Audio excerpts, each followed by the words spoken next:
Vi. Estou aqui com ele. Mas é bem pequenininho, né? Porque eu não sei qual que passaram. Não, tá. Bem pequenininho, né?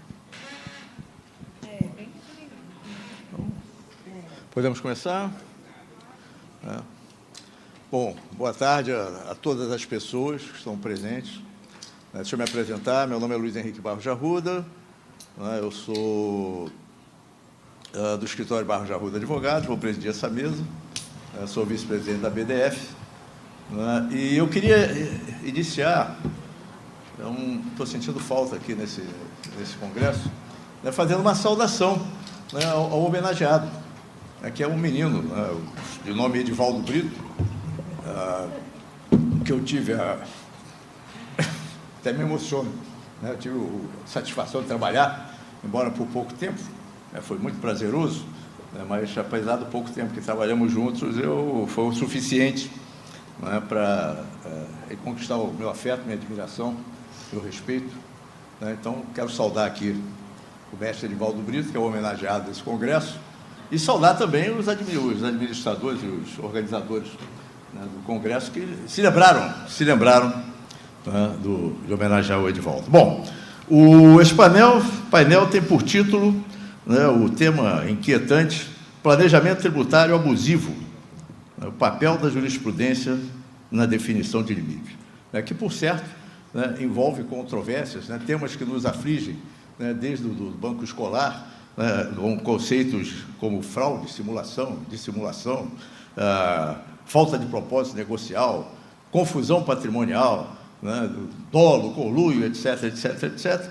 E some-se a isso tudo, que de tempos em tempos nós nos defrontamos com alguns atos, que são atos normativos, legais, que são publicados para reacender a fogueira dessas discussões.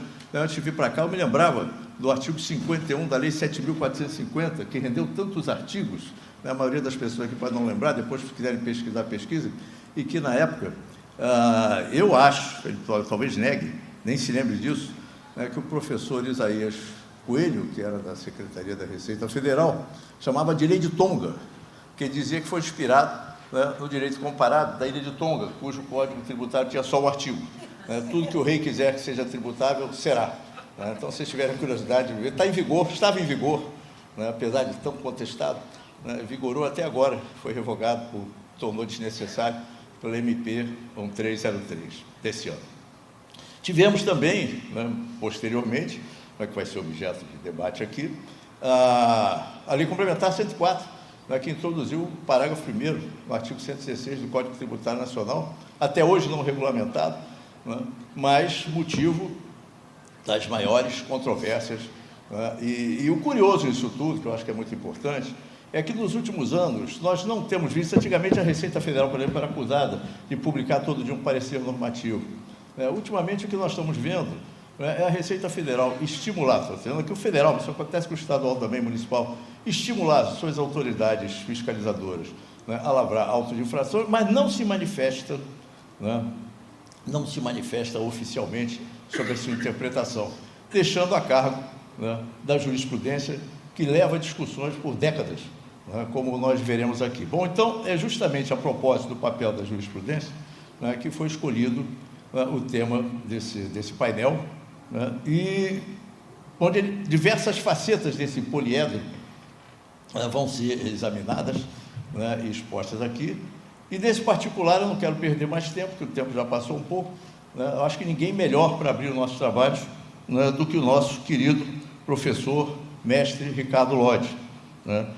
Eu quero dizer o seguinte: rigorosamente, todos os palestrantes aqui dispensam a apresentação, mas protocolarmente eu terei que apresentá-los. Então, todos nós conhecemos Ricardo Lodge, mas Ricardo Lodge é professor associado de Direito Tributário da Universidade do Estado do Rio de Janeiro, onde foi até recentemente, brilhantemente, reitor, diretor da Faculdade de Direito, foi procurador do Estado de São Paulo, procurador da Fazenda Nacional e é sócio, todos nós sabemos, do escritório Ricardo Lodge, advogado. Então, passo a palavra para o Ricardo, que vai expor sobre os posicionamentos doutrinários antagônicos sobre o planejamento tributário.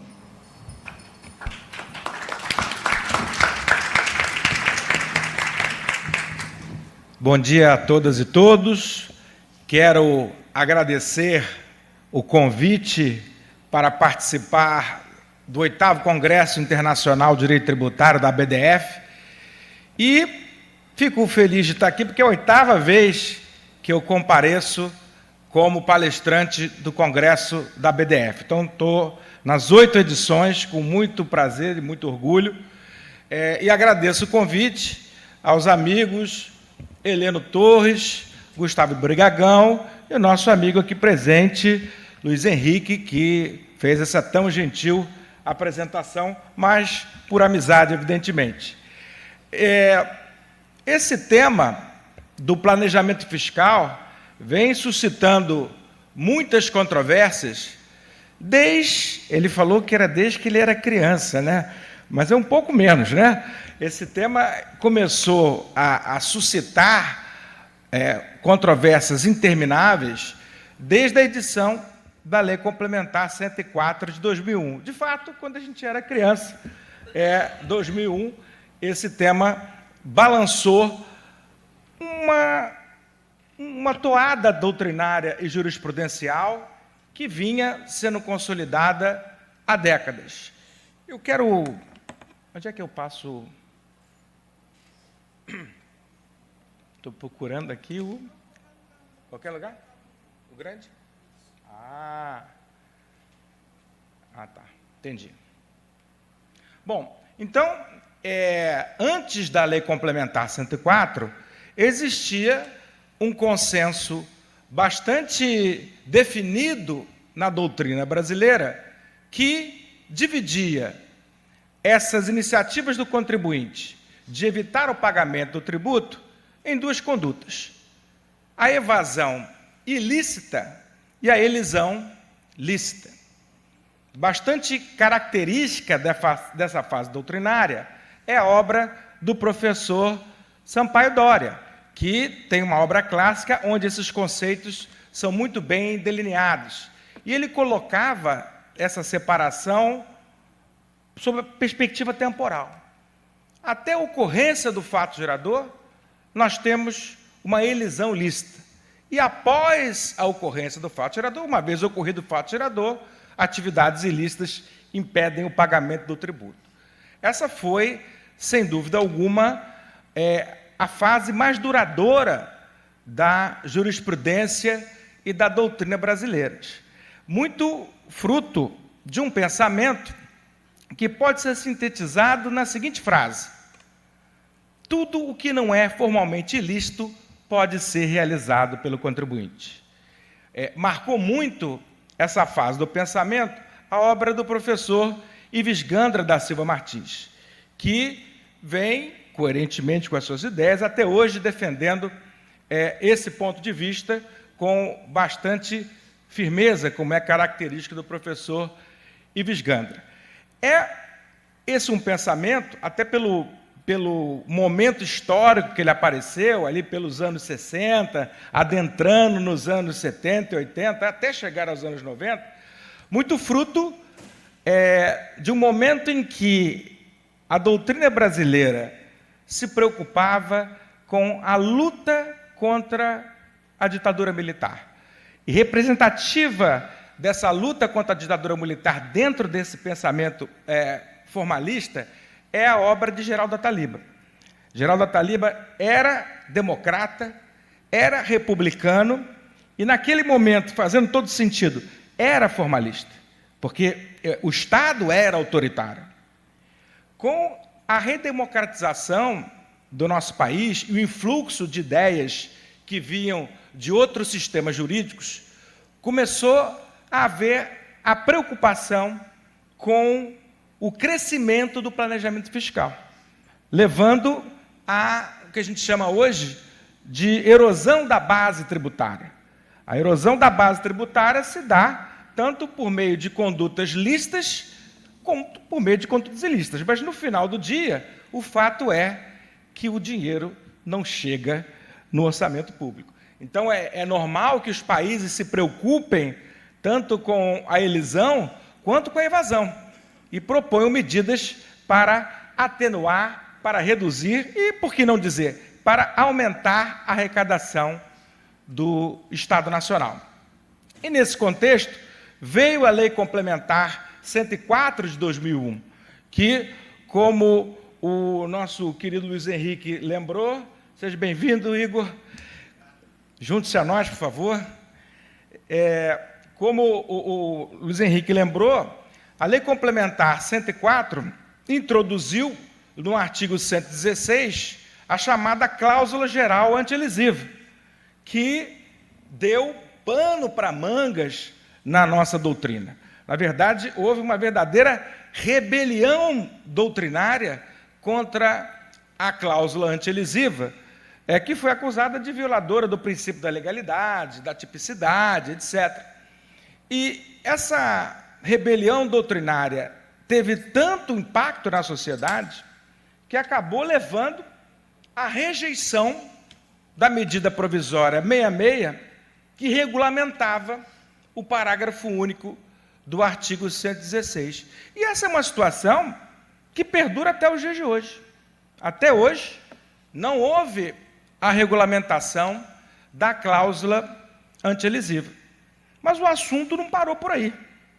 Independentemente de discutirmos se a cláusula é autoaplicável ou não, há dúvidas a respeito disso, dúvidas doutrinárias, jurisprudenciais, mas fato é que o fisco acabou encontrando seus caminhos. E esses caminhos, de certa forma, esvaziam esse pensamento da terceira categoria, bem observada pelo professor Ricardo Lobo Torres, meu querido orientador no mestrado, no doutorado, que foi, sem dúvida alguma, um dos maiores pensadores do direito público do nosso país. O professor Ricardo tem uma obra clássica sobre planejamento tributário e que observava que esta categoria da elisão abusiva entrava como um terceiro elemento entre a elisão lícita e a evasão ilícita. O que seria, então, essa elisão abusiva, que, segundo ele, era o objeto de preocupação da Lei Complementar 104?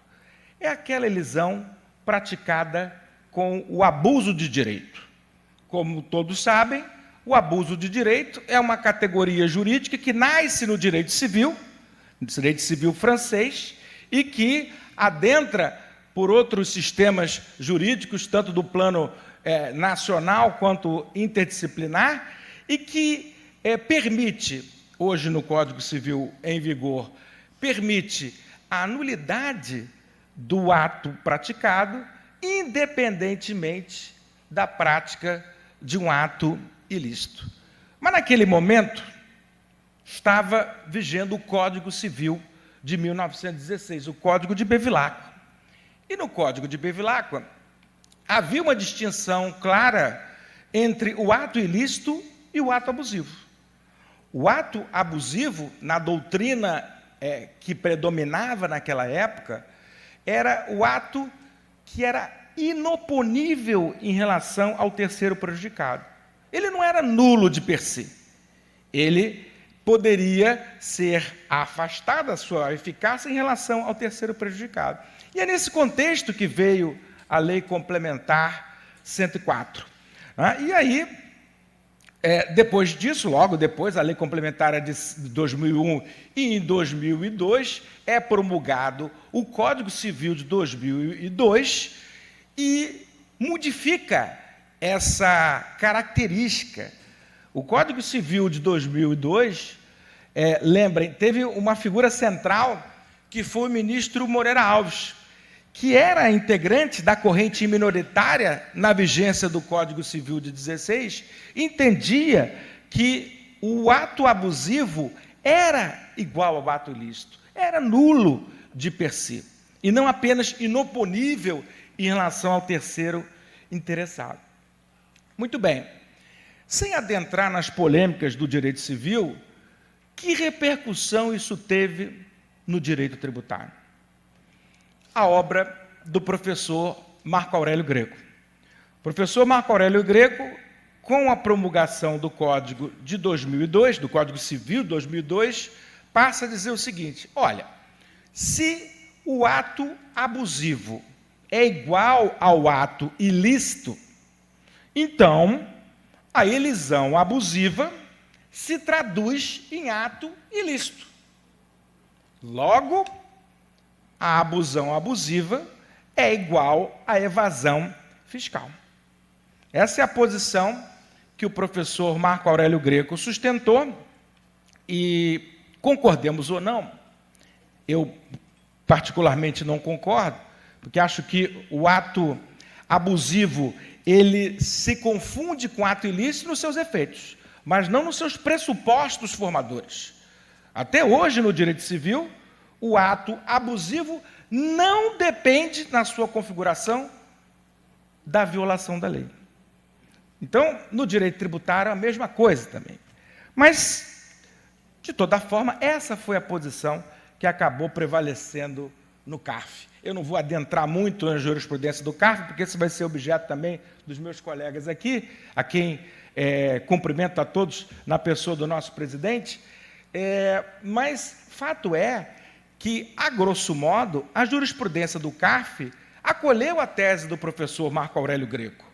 Aliás, eu quero lembrar, na época eu era procurador da Fazenda Nacional, e houve um evento na ESAF com uma porção de auditores fiscais, com a presença do professor Marco Aurélio. Ali acho que o destino desse tema foi decidido, pelo menos do ponto de vista da Receita Federal, compraram a tese do professor Marco Aurélio Greco. E você vê, na maioria dos acordos do CARF, essa discussão sobre a autoaplicabilidade fica em segundo plano. Não é enfrentada como a doutrina gostaria. Simplesmente operações dissimuladas. O que é a dissimulação? A dissimulação é a expressão verbal do abuso de direito.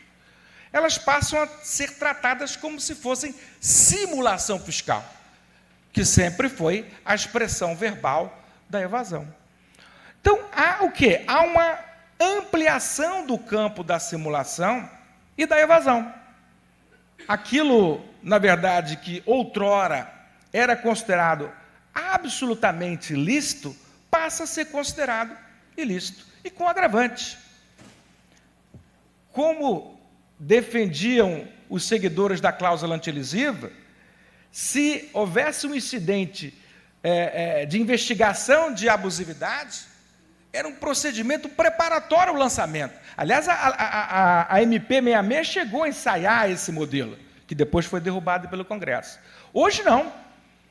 Hoje, as considerações quanto à abusividade estão restritas à autoridade lançadora, dentro do seu gabinete, que vai, no próprio lançamento, considerar que houve aí atos abusivos e com agravante de multa, né? Multa agravada, que agora o Supremo mandou reduzir, mas era de 150%, e representação ao Ministério Público para fins criminais.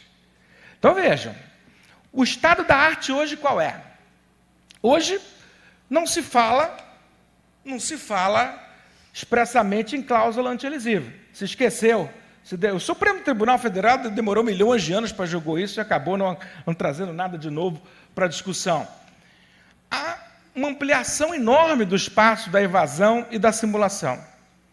A exigência do escopo econômico ultrapassa a economia fiscal. Está presente nessa jurisprudência. E a insuficiência da mera regularidade formal da operação. Em resumo, ontem, muitos atos eram considerados elisão lícita. Hoje, esses mesmos atos são considerados evasão ilícita. Saímos de uma radicalidade diretamente para outra, abortando o espaço que existiria com a cláusula antilesiva para a discussão do planejamento abusivo. Essas são as considerações que eu gostaria de fazer, que são introdutórias desse painel, onde os meus colegas vão poder aprofundar cada um dos pontos. Muito obrigado.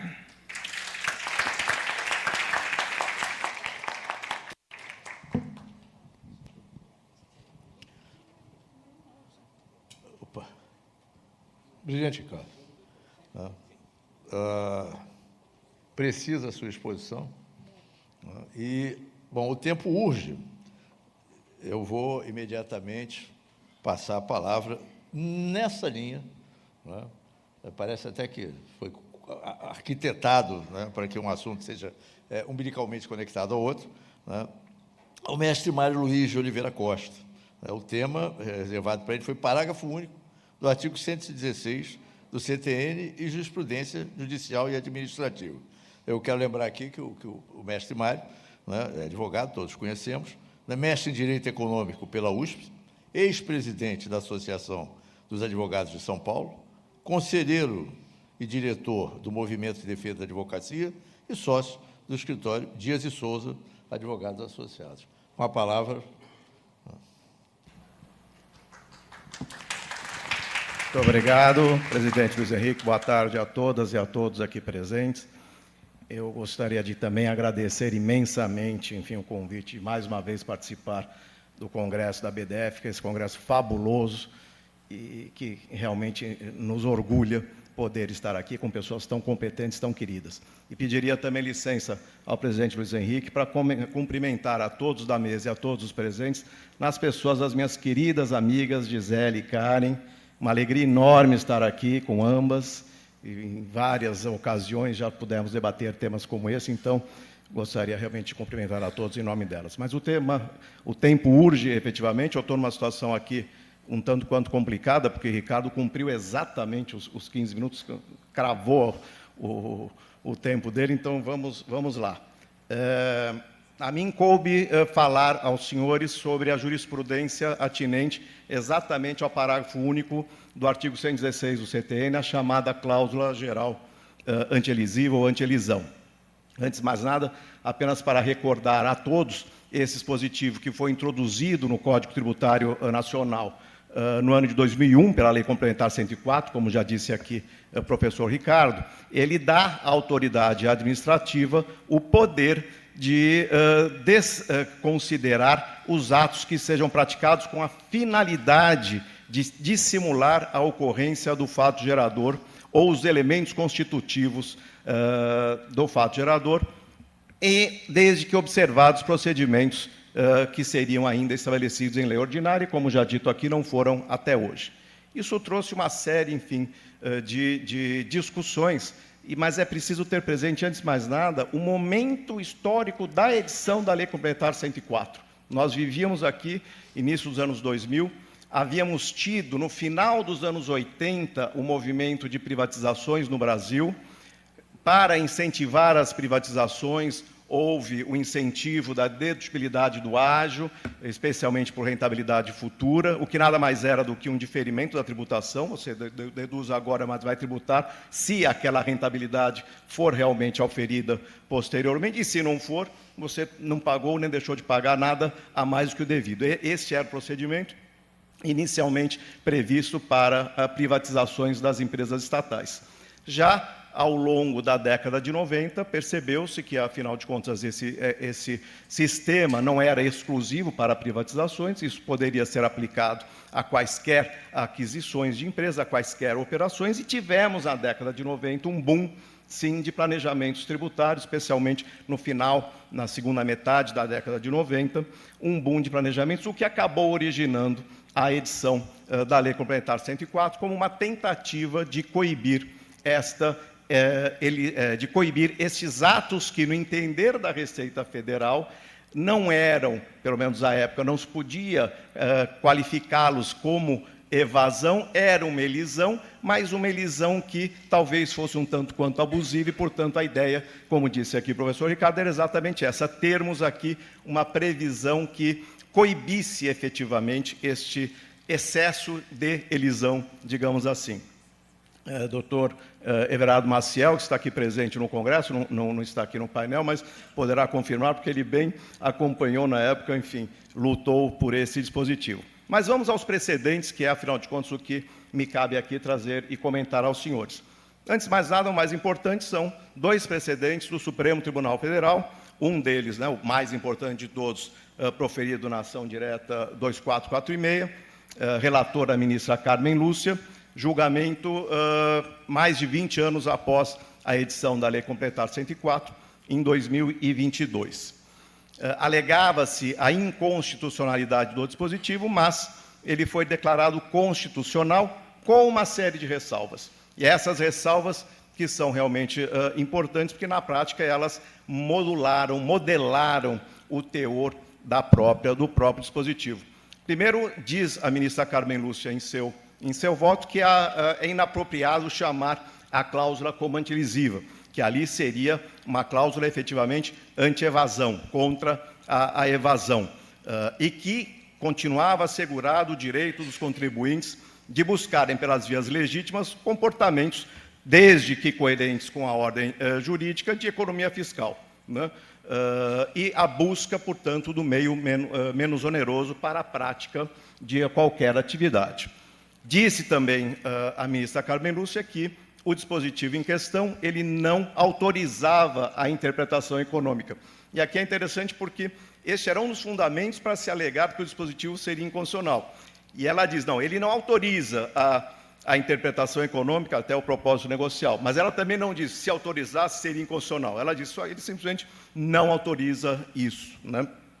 E diz também que, na verdade, esse dispositivo diria respeito a atos que fossem praticados após a ocorrência do fato gerador, ou seja, procedimentos adotados pelos contribuintes para dissimular um fato gerador já ocorrido.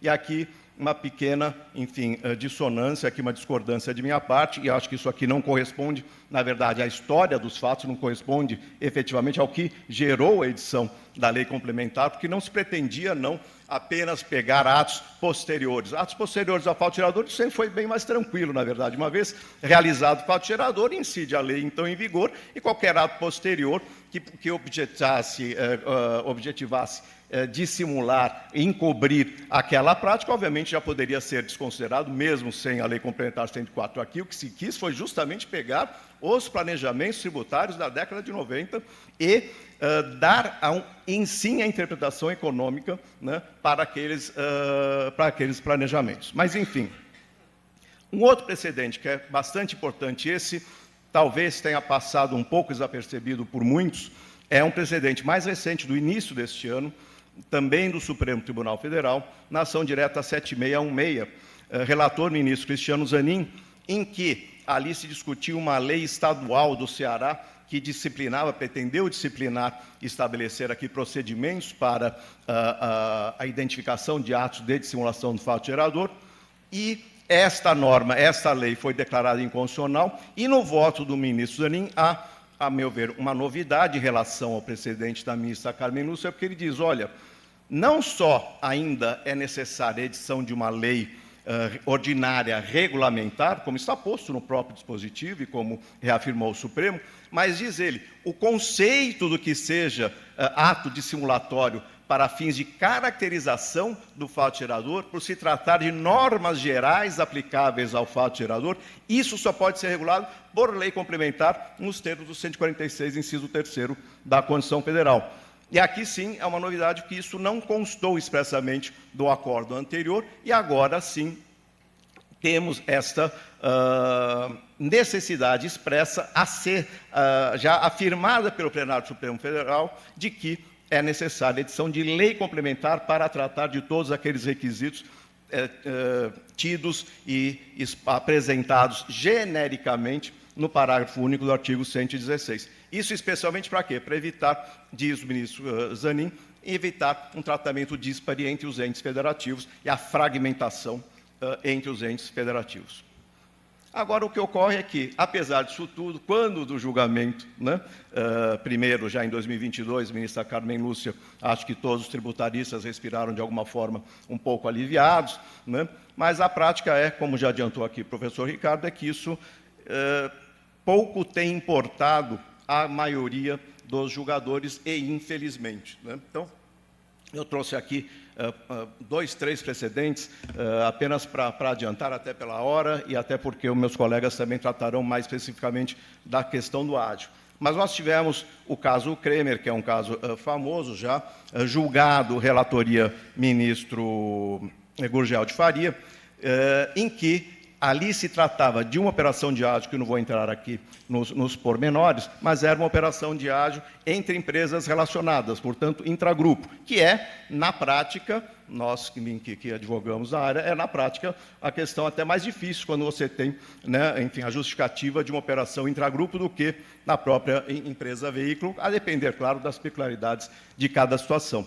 Mas esse precedente foi importantíssimo, porque disse o ministro Gurgel de Faria em seu voto, e a turma, portanto, assim concluiu, de que não é cabível presumir de maneira absoluta qualquer ato que ele não tenha fundamento material ou econômico. E lavrar o auto de infração com esta presunção. É preciso comprovar que exista efetivamente dolo, fraude ou simulação.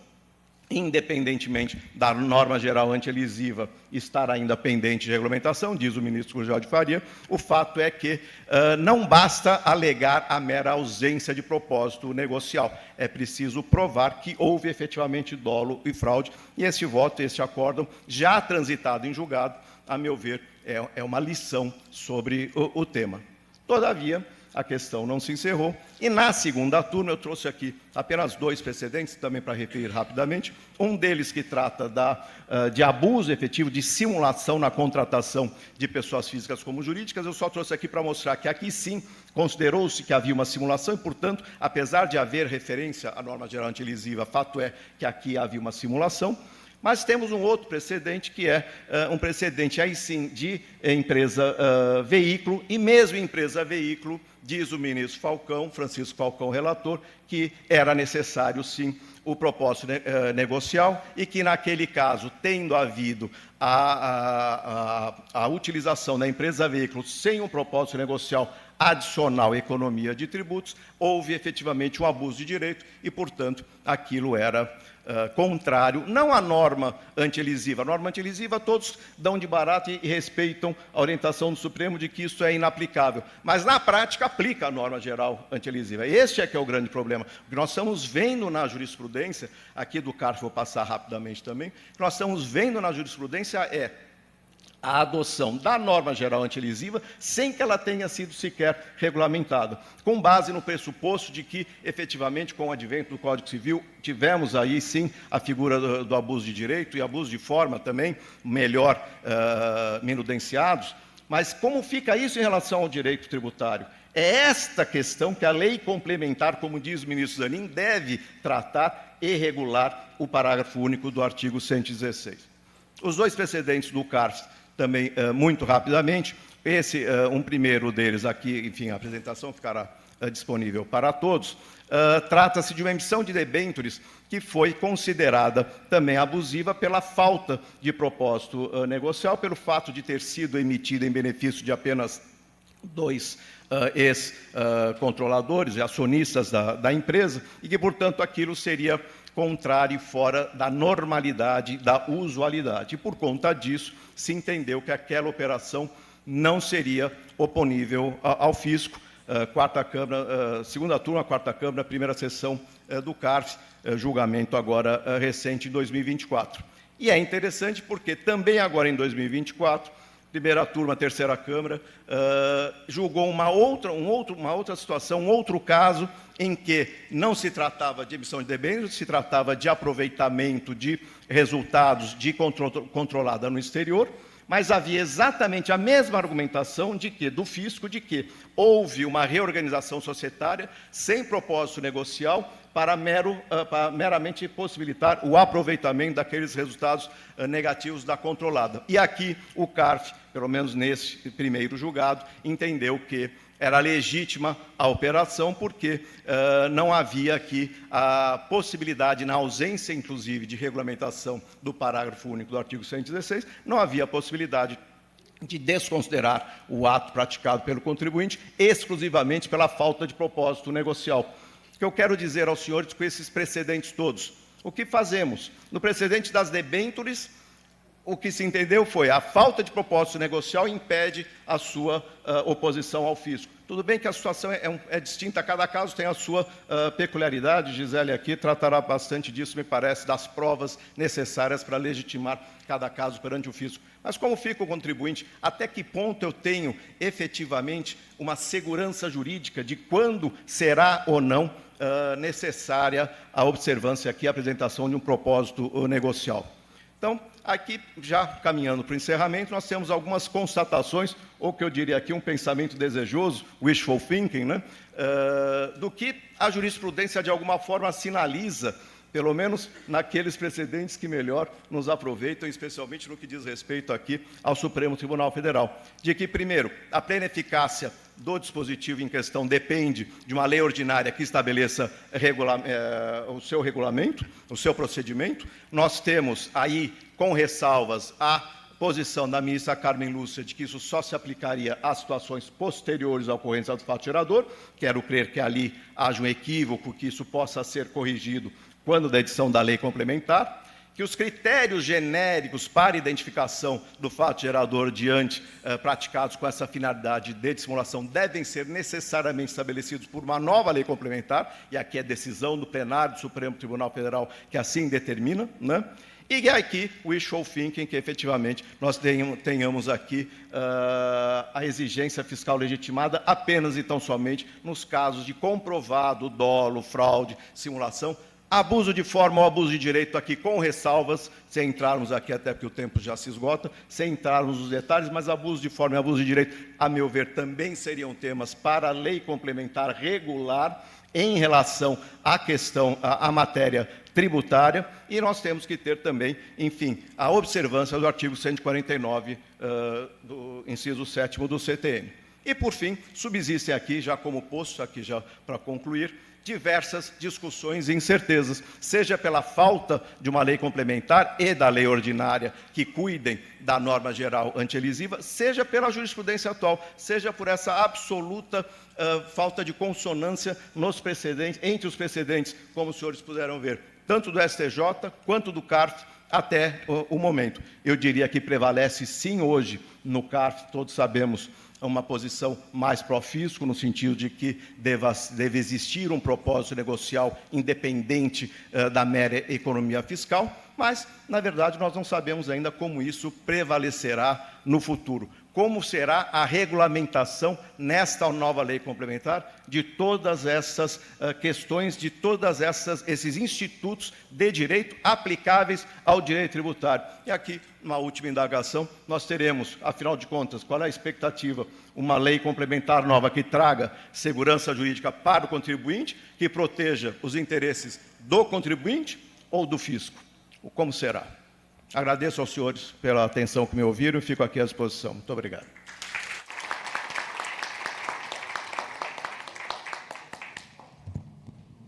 Sensacional. E assim, né, cada palestra está se acoplando, né, anterior como um módulo lunar aqui, né? E nessa linha também continuaremos agora com a doutora, querida amiga Gisele Bossa, né, conselheira da BDF, ex-conselheira da primeira sessão do CARF, mestre e doutoranda pela Universidade de Coimbra, e que, complementando o tema, né, mostrando mais uma faceta desse poliedro, como eu disse, né, tratará de desafios na formação da jurisprudência, considerando a variabilidade e a valoração dos fatos e provas. Com a palavra, Gisele. Obrigada, presidente, o qual, desde já, cumprimento todos os meus colegas de mesa, todos os presentes. É uma grande satisfação, né, estar novamente aqui no Congresso da BDF, não só enquanto conselheira, né, do CARF e da BDF, mas também para uma entusiasta desse tema, né, doutor Fred, no CARF. O professor Ricardo Lodge fez uma grande gentileza, que foi trazer uma brevíssima, mas cirúrgica retrospectiva sobre o tema. Somado a isso, né, doutor Luiz Henrique, a gente viu que tudo se concatena muito bem, porque, ao fim e ao cabo, a gente sempre tem, como diria o professor Sérgio André, que não está aqui, mas uma simulação para chamar de nossa, um conceito de simulação. sempre se pergunta, né, Dani, Peroba, Suzy, o que será, né, da reforma tributária? Qual é o novo planejamento tributário que vai aparecer? O nome, a própria denominação, planejamento fiscal, ela vem de uma lógica de que o contribuinte ele tem, sim, o direito de buscar um meio tributariamente menos oneroso para estruturar as suas operações. Essa é a premissa. Os senhores concordam com essa premissa? Eu imagino que sim. Então, a partir disso, será que a gente pode trabalhar o conceito de simulação, abuso, como se evasão fosse? Essas são as principais premissas que a gente tem e os desafios que a gente tem quando a gente olha para a jurisprudência e para a valoração das provas. A lógica do planejamento fiscal, ela acabou impulsionando duas linhas práticas muito claras. E a Karen também vai fazer a gentileza de materializar um dos exemplos práticos que nos desafiam a pensar. Planejamento, ou a lógica do planejamento, ou a ilicitude do planejamento, ele está linkado a aspectos fático-probatórios ou é uma mera guerra interpretativa? Então, essa é a primeira questão que nós temos aqui. Quando eu faço essa divisão, e a conselheira, a doutora Maria Carolina, da primeira turma da Câmara Superior, está fazendo um estudo interessantíssimo, trazendo elementos fáticos para demonstrar o encaminhamento da jurisprudência do CARF.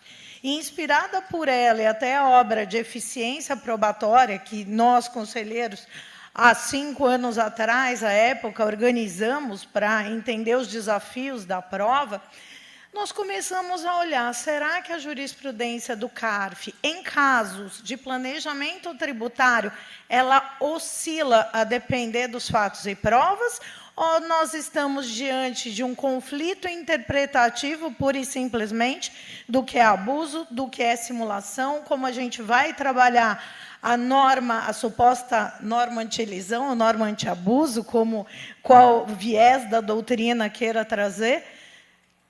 Resumo, eu tentei capturar a casuística.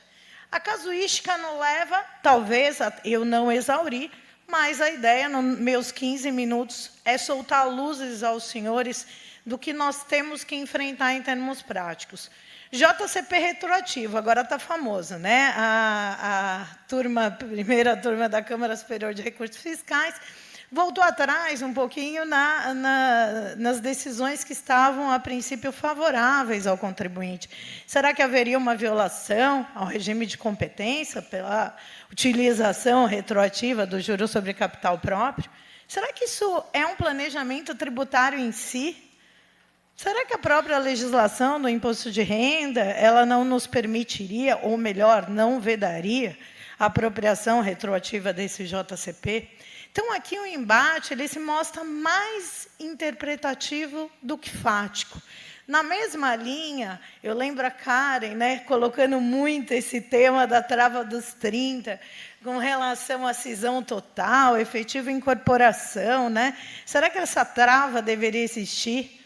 Nós temos a jurisprudência e o embate também sobre a perspectiva interpretativa.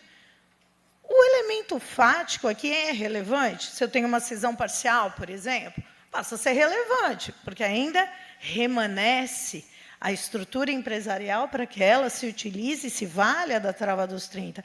Mas, em caso de cisão total, uma incorporação e realmente a extinção da pessoa jurídica, é uma questão interpretativa aqui também. Tributação de controlados no exterior. Puxa, não existe mais polêmica com relação à compensação desses prejuízos controlados no exterior. Afinal, a gente tem uma legislação de controladas à luz da OCDE, nós queremos tanto seguir a OCDE, né, mas a nossa legislação ela aplica o princípio em bases universais E, a partir daí, a gente tem uma captura quase que total e a alocação de prejuízo, que é a única forma que a controladora brasileira tem de se apropriar, ainda é questionada em termos de suposto planejamento, que, para mim, não é planejamento. De novo, uma dissociação do nome planejamento, que me incomoda, né? Tudo vira planejamento, até o que é uma disputa interpretativa. Mas, muito bem. Separei esses 3 casos, depois vou pontuar, dentro do meu tempo, se possível, alguns acórdãos nesse sentido. Muito bem. E temos o outro mundo, que seriam os fatos e provas. E o ágil não poderia deixar de ser citado, né? O Mário, o doutor Igor também, o doutor Ricardo. Talvez o ágil é o maior mote quando nós pensamos na lógica de planejamento tributário. Mas também quis trazer a segregação de atividades. Até hoje, nossos clientes perguntam, puxa, eu posso segregar, né? Eu tenho uma concessionária, a locadora da efetiva concessionária, como que eu vou trabalhar potencial segregação de atividades? Ele, puxa, será que isso é opção fiscal ou planejamento fiscal? Né? Quando a gente tem uma disposição legal muito clara, dando alternativas ao contribuinte de estruturar suas operações, isso é planejamento fiscal? Ou é uma opção que o legislador concedeu aos contribuintes? Então, quando eu olho sobre a lógica de segregação de atividades, vem no meu coração, de novo, será que é um planejamento fiscal? De novo, eu vou ter que valorar o abuso. Quais são as provas? As empresas estarem no mesmo endereço, terem os mesmos sócios, né, doutor Fred? Será que isso, por si só, resolve a questão, doutora Suzy? Será que é um elemento fático necessário para configurar o abuso, doutor Ricardo? Né? Quando a gente olha para esses exemplos práticos, puxa, mas eu tenho uma folha de pagamento mais inchada dentro da lógica do lucro presumido ou do lucro real. Há uma manipulação do regime de tributação, manuseio, para não ficar assim com ar de artificialidade, para que eu aloque o regime mais adequado a depender do meu dispêndio ou da forma como eu opero. Isso é uma opção ou isso é um abuso? Então, são essas questões que eu coloco inicialmente para vocês, dentro da lógica prática de como a gente tem que avaliar os nossos casos e também olhar os precedentes de uma maneira mais empática. Né? Porque, no fundo, às vezes a gente olha os precedentes e julga os próprios precedentes. Mas como avaliar os precedentes de maneira a trazer rastreabilidade para a nossa operação, trazer clareza em termos fiscais, societários, nos laudos, as evidências dos laudos. Mas, puxa, Gisele, a gente vê a Receita Federal fiscalizando ágios sob a perspectiva da nova legislação e querendo desconsiderar esses laudos. É factível. A autoridade fiscal pode, sem um incidente, desconsiderar determinado documento, considerar determinado laudo imprestável, sob a perspectiva de, pura e simplesmente, considerar determinada operação abusiva e, a partir daí, como muito bem colocado pelos demais painelistas aqui, que até esse momento apresentaram, forçando a lógica de simulação e abuso em termos práticos. Com isso, a minha ideia aqui, longe de ser exaustiva, porque não temos tempo sobre isso, foi passar em cada uma dessas incidências e mostrar como o CARF, em certa medida, que me foi o que coube, é divergente, sim. Só que, num primeiro momento, sobre a perspectiva meramente interpretativa, como é o caso do JCP, dentro da lógica do regime de competência, a possibilidade de apropriação do JCP de forma retroativa ou não. Mas olha que engraçado, né? Os conselheiros, sob pena de perda de mandato, devem, sim, seguir repetitivos e repercussão geral. O tema do JCP ainda não foi julgado em sede repetitivo, mas nós temos uma tendência. O conselheiro é obrigado a seguir de um lado ou do outro? Não, porque ainda não é repetitivo, mas está contrariando. Então, quando a gente vê esse embate interpretativo, ele tende a contrariar não só a tendência da jurisprudência judicial, como também denota um embate interpretativo muito grande. A mesma linha trava dos 30, então, claro, vou disponibilizar o material para vocês, mas a lógica aqui, e a minha tentativa aqui, foi mostrar justamente essa dicotomia, interpretação versus fatos, e, mais do que isso, o como os temas são efetivamente divergentes, e aí sim há um certo manuseio de um lado, e aí diria até mais para o lado do fisco, de tentar forçar essa última linha doutrinária, como muito bem exposta, do professor Marco Aurélio Greco, para gerar um ar de abuso, e um ar de abuso do qual nós não temos, de fato, regulamentação. Quando a gente vai para o ágio, meu Deus do céu, eu tentei fazer um checklist das questões de mérito que são avaliadas. Confusão patrimonial entre real investidor e sociedade investida. Toda a questão dos prazos, né, se é síncrono ou não síncrono, a apresentação dos laudos, em que medida, né, a autoridade fiscal tem a capacidade de avaliar e valorar intangíveis.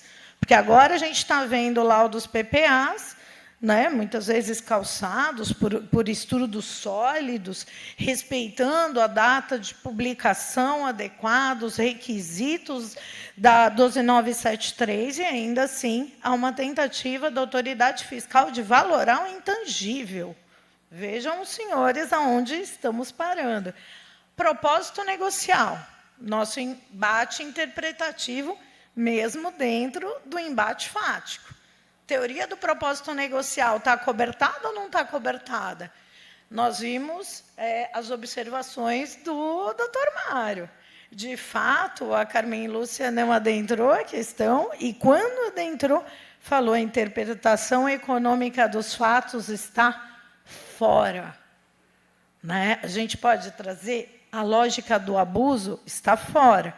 Ela também trouxe que, eventual caso que materialize abuso de forma, direito, simulação, fraude, sonegação, conluio, ilícito fiscal, todos esses institutos juntos e misturados, a partir da literalidade do 149, inciso 7º, poderiam, sim, ser capturados. Mas, para isso, novamente, pessoal, nós temos que ter um incidente. A autoridade fiscal, cabe a ela o ônus de provar fraude, sonegação, conluio. Se não tem comprovação disso, fica bastante complicado. Então, só faço essas observações aqui para chamar a atenção dos senhores. E aqui eu também faço algumas menções a acórdãos recentes, felizmente, trabalhando a história da prestabilidade dos laudos na vigência da 12973. Mas vocês evidenciam uma tentativa, fiscalizações indo nesse sentido. A lógica é o quê?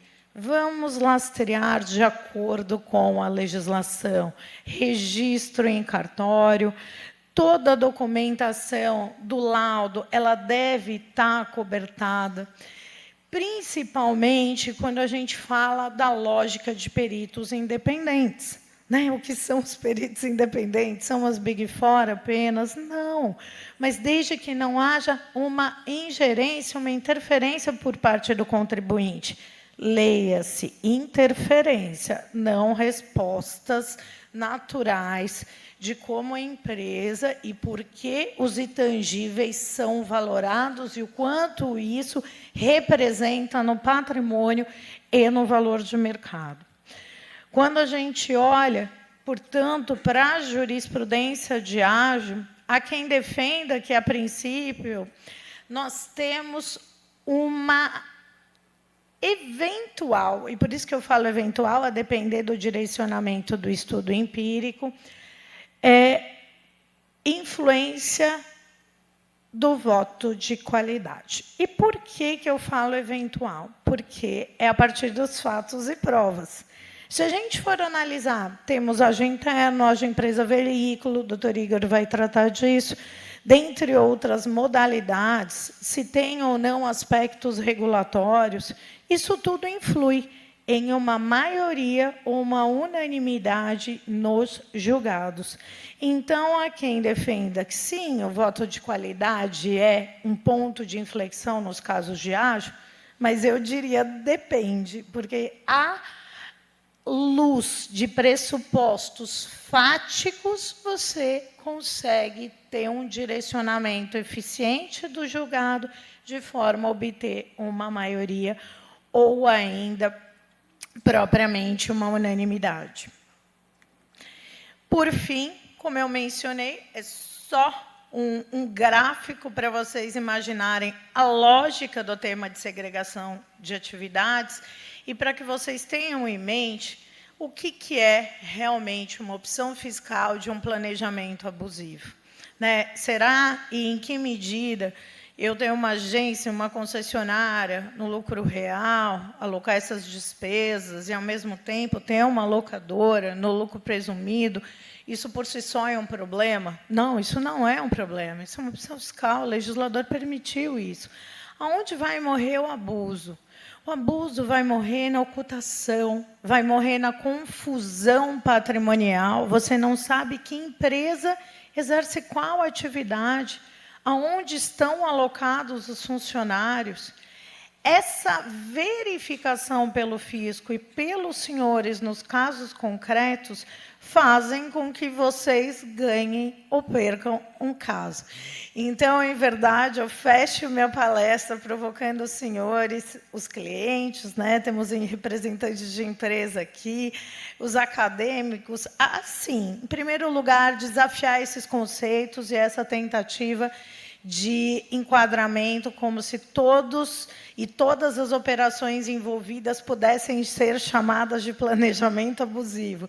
Segundo ponto, cuidar de dentro de casa, não só de olhar a questão do ônus probandi por parte do fisco, como do próprio contribuinte, de se desvencilhar a partir realmente dos fatos calcados tanto sobre a perspectiva societária, das obrigações fiscais e, mais do que isso, da legitimidade do que move eventuais investidores ou que move determinado grupo de empresas de ajustar a sua operação. Obrigada a todos e todas, uma grande satisfação.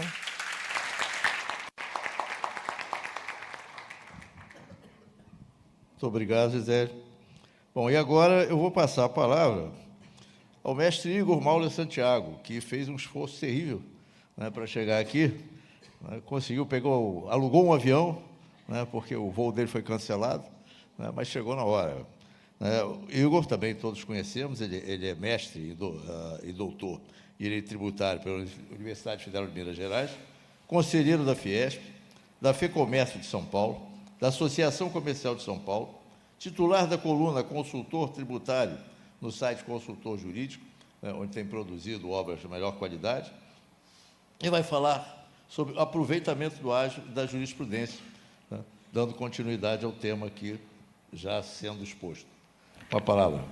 Muito boa tarde a todos, meu caro presidente, meus queridos colegas de mesa. Todo esforço é válido para vir ao Rio, para vir à BDF e para discutir esses temas e ver os amigos. Peço desculpas pelo atraso, não dependeu de mim. Cheguei aqui já meio atrapalhado, ainda sentei na cadeira do nosso reitor para ver se eu me inspirava um pouquinho, porque o tema efetivamente impõe, exige isso. Este tema geral do painel, que é o planejamento tributário, eu tenho para mim que é um tema inesgotável. Nunca vai acabar. Alguns vão acabar. Alguns temas entram e saem de moda. Esse eu tenho a impressão que não. Porque ele lida com valores muito caros a nós todos. A liberdade de auto-organização, de buscar o ganho, de buscar A felicidade até se pode cogitar, por um lado, e a igualdade, a justiça, de outro, porque também é preciso contribuir, não é, para o Estado, é preciso pensar na coletividade. Então, esse tema não acaba. E, sem contar isso, ou além disso, ainda há um ponto adicional, é que vocês devem ter percebido aqui, e naturalmente todos nós já sabemos disso, dos nossos estudos e da nossa experiência prática, há uma ininteligibilidade assim enorme nesse tema. Primeiro, quais são os institutos que se aplicam, que devem ser aplicados? Cada um pensa uma coisa. O que significa cada um desses institutos? Piorou.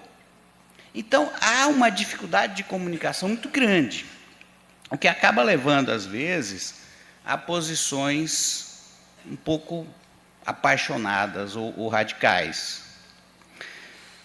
Eu quero crer que hoje, eu escutava aqui, cheguei enquanto o Ricardo começava ainda a sua apresentação e fez um histórico muito rigoroso da matéria. Eu quero crer que, lá pelo início dos anos 2000, nós vivíamos um momento de um fiscalismo assim um pouco à outrance, assim um pouco, bastante, para dizer a verdade, exagerado, não é? Aquele léxico que o Ricardo bem lembrou, posso estar enganado, mas nos casos em que eu atuo e nos acórdãos em que tenho lido e que tenho pesquisado, ele meio que desapareceu. Nos relatórios de fiscalização também, eu não vejo muito hoje, falando como experiência pessoal, se falar em ato anormal de gestão, fraude à lei, esse contribuinte está sendo autuado porque praticou fraude à lei, ou porque praticou, o que mais? Abuso de formas, abuso de direito. Essa terminologia meio que se eclipsou atualmente. Por outro lado, naturalmente, não se pode, em nenhum momento, pelo menos penso eu, não se pode pretender voltar a uma concepção simplória, ela também, no outro extremo, de que o contribuinte está sempre certo, ou sempre errado. Na outra, ele está sempre certo. Quer dizer, basta que não tenha praticado falsificação material, falsidade material, rasurou, apagou, suma, falsificou guia de pagamento. Se ele não tiver feito isso, então tudo vale. É claro que não é assim. É claro que se o contrato não é falso, se ele foi assinado efetivamente por aquelas pessoas naquele dia, então isso já bastaria para validar qualquer conclusão que o contribuinte daí quisesse tirar. É claro que não é assim, não é? A simulação, e eu penso que a gente volta um pouco na prática ao conceito de simulação como grande divisor de águas na matéria. A simulação não é só a simulação absoluta, não é? Aquela em que o primeiro não é só a fraude pura, falsidade, nem só é a simulação absoluta, aquela em que eu crio uma casca para esconder nada. Né? Também a simulação relativa existe, né? Claro, e que ela consiste na distinção, na divergência, na discrepância entre a vontade real e a vontade manifestada, entre a vontade declarada e a vontade real. Em outras palavras, o fato de a vontade ter sido bem declarada, corretamente declarada, não significa necessariamente que ela seja real. Né? E é nesse desvão que a questão tem se desenvolvido atualmente, a meu ver, muito mais do que na invocação daqueles institutos que estiveram sob a inspiração do professor Marco Aurélio Greco e de outros, Marciano Godoy, meu querido amigo, que estiveram em voga alguns anos atrás. Outro ponto também, escutando a Gisele, eu pensei, quando ela falava em opções fiscais, né, que sai um pouco do tema, mas sem sair muito. Né? Muitas dessas autuações em que se discutem assim, em que se discute a veracidade ou a correção, quase que a probidade da atuação do contribuinte, muitas, não digo todas, longe disso, mas muitas decorrem, o contribuinte também erra muito, tá? Mas muitas decorrem de uma irresignação dos fiscos quanto às opções soberanas tomadas pelo legislador, desde que de acordo com a Constituição.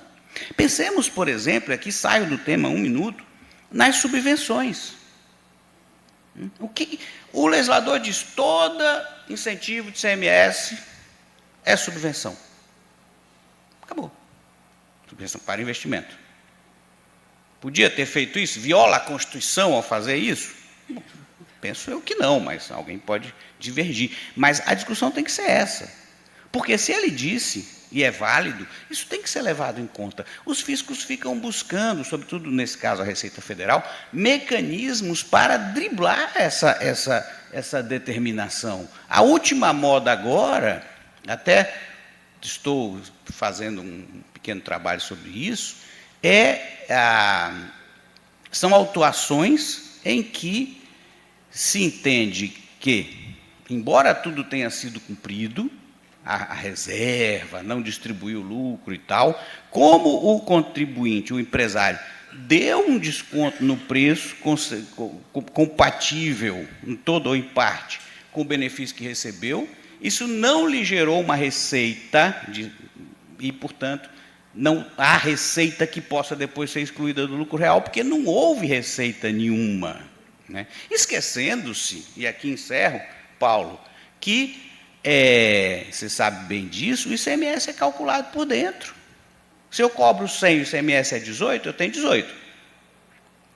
Se eu cobro 100 de preço, né? E o ICMS é 18, eu tenho 18 de imposto. Você vai pagar só 11, eu tenho 7 de receita. Não, mas eu cobrei foi 50 em vez de 100. Tá bom, então é 9 o imposto. Se você cobrou só 4,5, tem receita do mesmo jeito. É por dentro, é impossível esse raciocínio que a Receita quer, mas ela não se conforma. Voltando, isso para pensar nessa questão dos convites, das aliciantes que o legislador, às vezes, dá ao contribuinte para adotar uma determinada conduta, ele adota, se instala aqui ou ali, onde tem uma subvenção, ele foi por causa disso. Né? E depois ele tem essa opção desautorizada pelo fisco e, às vezes, por outro fisco, o que eu acho que não é um problema de princípio federativo, não, mas não vou entrar nessa questão. Mas é algo para a gente pensar. Chegando no ágil, estou aqui já... o ágil participa, não é, com destaque nessa discussão do planejamento. Eu selecionei, é impossível fazer um levantamento da jurisprudência do CARF, não só porque ela é numerosa, como porque cada caso, tem aqueles milhões de quadrinhos, fez isso, fez aquilo, você demora 2 horas para entender cada um, quando entende. Em suma, é impossível tentar tirar um padrão assim, unívoco, mas eu penso que é possível extrair algumas tendências, e algumas questões principais. Primeiro, ágio interno. Ágio interno é aquele em que as empresas se relacionam uma com a outra, incorpora e faz primeiro, integralização de ações com outras ações, tudo no âmbito do mesmo grupo. Não tem alteridade, não tem sacrifício econômico de ninguém. Um passou para o outro, mas eu entreguei uma ação que valia mais para a outra que vale menos. Mas no final é tudo meu. No final é tudo meu. Não teve ali ninguém que efetivamente desembolsou alguma coisa, sentiu no bolso. Não teve. Eu entendo, escrevi, até organizei um livro sobre esse tema em 2015 com o Eduardo Maneira, Ágil na doutrina e na jurisprudência. Claro que hoje está muito desatualizado, mas aqueles casos que a gente estudou lá atrás, hoje ainda estão sendo julgados, talvez no judiciário, um recentissimamente no STJ, acho que foi você que mencionou, Mário mencionou. Então, os assuntos também não morrem, né? Eles se prorrogam. O ágil externo, aquele onde há alteridade, ele é válido, não é? Naturalmente, e mesmo que haja a utilização de empresa-veículo, isso aqui é uma tendência que eu tentei dessumir, ou consegui dessumir da jurisprudência. O problema em si não é a utilização de empresa-veículo, na maioria das decisões, desde que não se crie um ágil novo, que não existiria. O ágil existiria numa empresa, ela passou para outra. No Brasil, não tem problema. E até também no exterior. Eu teria um ágil lá fora, que não tem benefício nenhum para o Brasil, para o contribuinte brasileiro, ou também lá provavelmente não. O que eu faço? Eu integralizo isso numa sociedade aqui, e essa compra outra, porque aí eu vou ter o ágil no Brasil. Incorpora, eu vou ter o ágil no Brasil. As decisões têm caminhado favoravelmente nessa linha. O acórdão do STJ, caso Kremer, que você mencionou, né? Ali, esse foi um caso que a gente estudou na época nesse livro. Há ali um ágio interno e um ágio externo. Há dois ágios naquela operação. Um é interno, o outro é externo.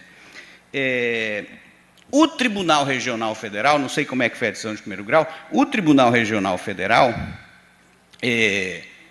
declarou válido e descreveu a operação de uma maneira tal que o STJ depois não pôde rever em razão da súmula 7. E o ministro Gurgel diz isso expressamente. Ele diz isso. Que, em suma, o uso da empresa-veículo em si não é problemático e que, da forma como os fatos estão descritos no acórdão, ele não vê ali nenhum problema. Talvez, se ele fosse analisar a situação, compreendesse alguma, ou pelo menos quanto ao ágio interno, alguma dificuldade. Há um outro caso, esse da segunda turma do ministro Falcão, que é o caso Viação Joana d'Arc. Ele foi desfavorável, mas, da forma como a operação está descrita ali, parece ser um caso de ágio interno com empresa-veículo. Então, realmente, de todo modo, há aí alguma, ainda que os casos sejam diversos, alguma diferença de visão entre as turmas, talvez em algum momento vá ser necessária uma decisão da sessão, né? Uma harmonização desse entendimento. E aí, aqui, brevemente, alguns casos do CARF que eu mencionei, que eu levantei. O caso B3, basicamente se diz que a incorporação de ações é sacrifício econômico, não precisa ter pagamento em dinheiro. Claro que não, não é? Mas é preciso que haja alteridade. O caso Comgás, em que o CARF disse que empresa-veículo por si sozinho não é fraude, mandou baixar para a DRJ analisar o resto, analisar o laudo, a consistência do ágio, etc. Quer dizer, caminhando nessa linha, né? Caso Notre Dame, veículo de compra no exterior é válido, ágio, portanto, com empresa-veículo. Veículo no Brasil de compra por uma empresa estrangeira, esse ágio é válido, ele é dedutível, não é? Ou seja, empresa-veículo de aquisição. O caso CETELEM decidiu-se ali contra o contribuinte, por conta de que o laudo apresentado era posterior aos fatos, meio que correndo atrás de uma situação para construir algo. Eu não posso julgar exatamente a conduta do contribuinte, mas é o que o acórdão faz transparecer. Se foi isso que aconteceu ou não, aí já é outra discussão. E o caso Sendas, para encerrar, também foi julgado contrariamente, o ágio foi estornado, o estorno do ágio foi mantido pelo CARF, porque se diz o seguinte: é empresa-veículo, ok, não tem nenhum problema, mas essa empresa-veículo é fake. Ela não fez absolutamente nada, até o pagamento foi feito de uma para outra, nem passou pela empresa-veículo, ela não teve nenhuma participação, não se prova mínima materialidade nela. Também não estou dizendo que é fake ou não é fake, estou dizendo como o acórdão descreveu e decidiu, né? Portanto, em linhas gerais, eu penso que é possível extrair uma tendência hoje um pouco mais tranquilizante em relação à questão do ágio, não é? Há ainda, claro, decisão de Câmara Baixa e tal, para todo lado, todo dia a gente recebe aqueles informes do Jota, né? Decidiu isso, o ágio tese, não é possível, esse assunto não acaba. Mas eu acho que essa tendência parece estar se consolidando. Era isso, agradecendo a atenção de todos. Muito obrigado.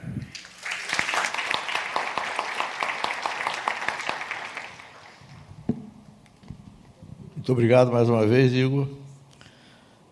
Eu vou passar a palavra agora para a doutora Karen, também conhecida de todos.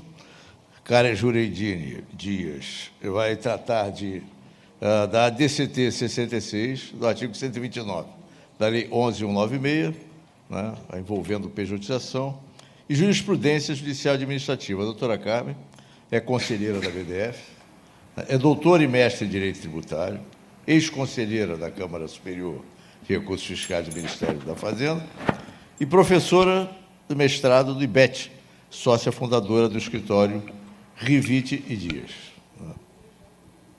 Está sem...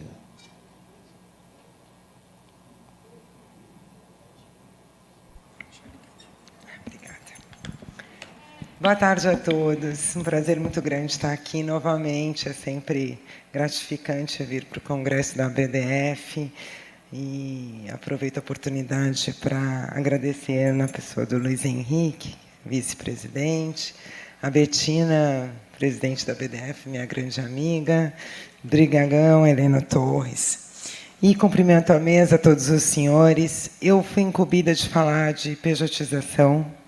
Até pensei, quando veio o tema, falei, nossa, mas esse tema está tão esquentado, né? Vou falar o que é desse tema. E, na verdade, como tudo no planejamento tributário, que se chama planejamento, nesse caso, nem me parece ser, é sempre uma novidade. E a gente tem novidade aqui pela frente. Eu, infelizmente, Igor, diverjo um pouquinho quanto à tranquilidade, por exemplo, em relação ao ágio, tá? Quando era conselheira, entendia bastante tranquilo o ágio. Aquele ágio interno, que era de subscrição de ativos, veja, não interno, que é venda lateral, nada disso, mas que era de subscrição de ativos, esse existia, sim, uma divergência, uma tendência à manutenção da minha própria parte, da manutenção do auto de infração sem a qualificação da penalidade. De resto, era bastante tranquilo. Você olhava efetivamente prova do tipo... a avaliação está certa, o laudo está correto, isso realmente é rentabilidade futura, ponto. Não tinha esse monte de tese de real adquirente, real adquirida. Agora, veja, isso tudo, para mim, é uma negativa de aplicação da lei. A gente chega a um ponto onde eu tenho, nas turmas ordinárias, não é meu tema, gente, mas eu vou falar isso em 2 minutos. A gente chega a um ponto onde a gente tem, nas turmas ordinárias, divergência e dúvida. E, às vezes, você tem uma manutenção por qualidade do lançamento, às vezes nem por qualidade, hein? De lançamentos de ágio, onde não existe dúvida sobre o pagamento do preço, não existe dúvida sobre a rentabilidade futura, não existe dúvida sobre nada. A dúvida é se acata ou não a acusação de real adquirente, porque o veículo não tem substância. Desculpa.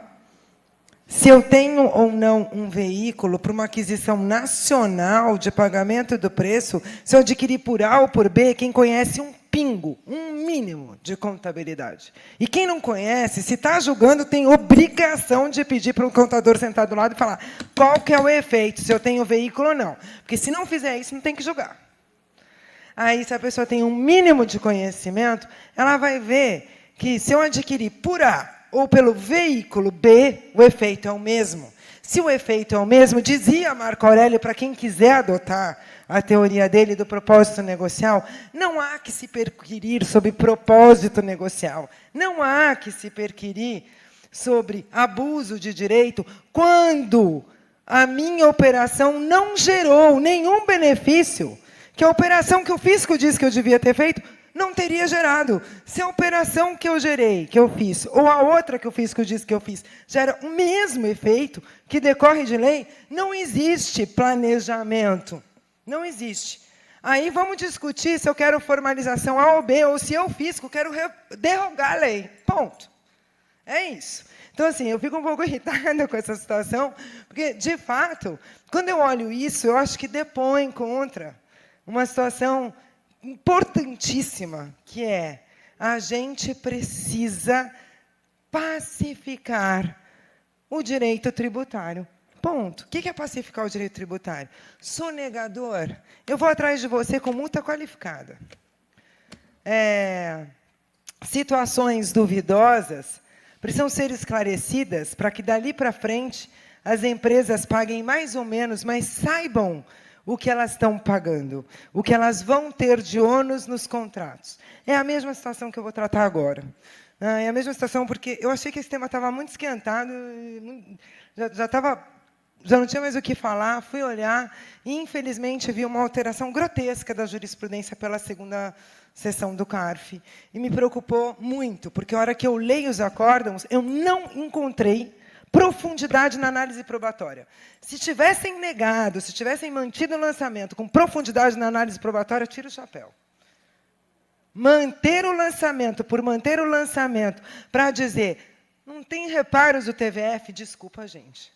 Aí a gente não está pacificando. E não estamos fazendo favor para a Receita. Porque isso não é.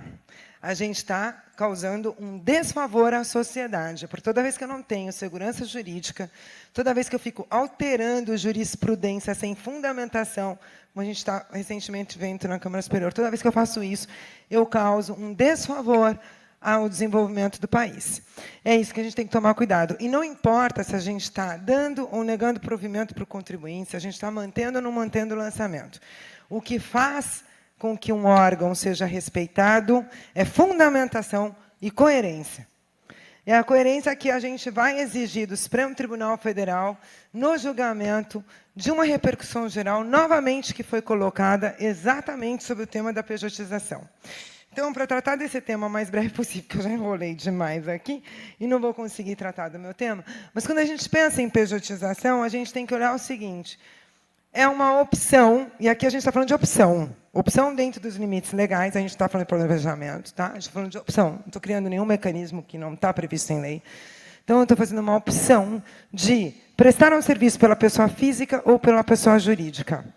Eu vou determinar se eu vou pagar 27,5% de imposto de renda na pessoa física e ter os direitos trabalhistas, 13º, férias, etc., ou se eu vou, enquanto tem a distribuição de dividendos isenta, que isso vai acabar, eu vou prestar pela pessoa jurídica, e se eu tiver, por exemplo, no lucro presumido, eu vou pagar aí em torno de 15%, mais 14%, 13%, mais o ISS. É isso que vai ter, eu vou pagar menos. Para a empresa, fonte pagadora, não deveria fazer diferença, porque ela tem a dedutibilidade da mesma forma. Não importa se na premissa que o serviço é prestado, essa dedutibilidade existe. O que ela tem é que ela não tem o encargo do INSS, que a gente está falando de 20%. É o problema da nossa mão de obra extremamente cara. Muito bem. Eu estou começando pelo final, pela situação mais grotesca que a gente tem vivido. Essa situação veio com uma banalização do uso do imposto de renda retido na fonte para pagamento sem causa, ou a beneficiário não identificado. Fui conselheira por 12 anos e nunca vi uma banalização dessa. Essa banalização aconteceu com a Lava Jato. Com a Lava Jato, isso virou um instrumento de cobrança e de arrecadação, que depois, novamente, vai ser tudo cancelado, tudo devolvido, etc. Não adiantou de nada, mas isso virou um instrumento. E aí se perpetuou a banalização do uso do pagamento sem causa. Pagamento sem causa, na minha época, ele era muito claro que ele era feito para eu tributar na pessoa da fonte pagadora aquilo que eu não conseguiria encontrar no beneficiário, seja porque o beneficiário não está identificado, seja porque, ao não ter a causa, eu não sei como eu tributo. É remuneração, é o quê? É ganho de capital? Como é que eu tributo? Então, a gente até discutia se isso era uma penalização ou não, e se decidiu que isso não era uma penalização, mas que, como eu não tinha como saber, eu faço o cálculo por dentro de gross up, tributo a 35%, para tributar da forma mais onerosa e não correr o risco de não tributar caso eu resolva pagar sem causa ao beneficiário não identificado. Isso passa a ser usado em tudo, e a gente, infelizmente, tem uma alteração no regulamento e na legislação. Foi colocado no parágrafo 1º que isso vale, do artigo 61 do 8981, que isso vale para as situações de sócios ou terceiros que recebem sem causa. Mas esse sem causa é algo que não necessariamente é uma causa lista ou lista segundo o fisco, é quando eu não sei qual é a causa. Aí veio o regulamento do imposto de renda e diz que tudo o que esses terceiros, sócios ou acionistas também, recebem e que não está colocado dentro da remuneração deles, deve ser submetido a pagamento sem causa ao beneficiário não identificado. Então, olha que loucura. A gente tem um uso muito comum, e a gente tem publicações de consultorias importantes nesse sentido, de conselhos de administração, diretoria. Isso não é usado só para serviços meramente intelectuais de consultoria. Isso é usado de um modo bastante generalizado e não só para artistas, ou técnicos, ou jogadores de futebol, que foram causas que ficaram famosas. Isso é usado muito para conselho de administração. E eu, recentemente, olhei uma autuação dessa, realmente me saltou aos olhos. Eu achei aquilo grotesco, mas, enfim, é a forma como veio. É um conselho de administração, ninguém tem dúvida. O que aconteceu? Falaram, olha, você é conselheiro, não pode prestar serviço pela PJ. Aí veio uma receita, uma jurisdição, autuou a pessoa física, falou, eu tenho prova que você presta serviço, eu quero que você pague 27,5%, e autuou a pessoa física.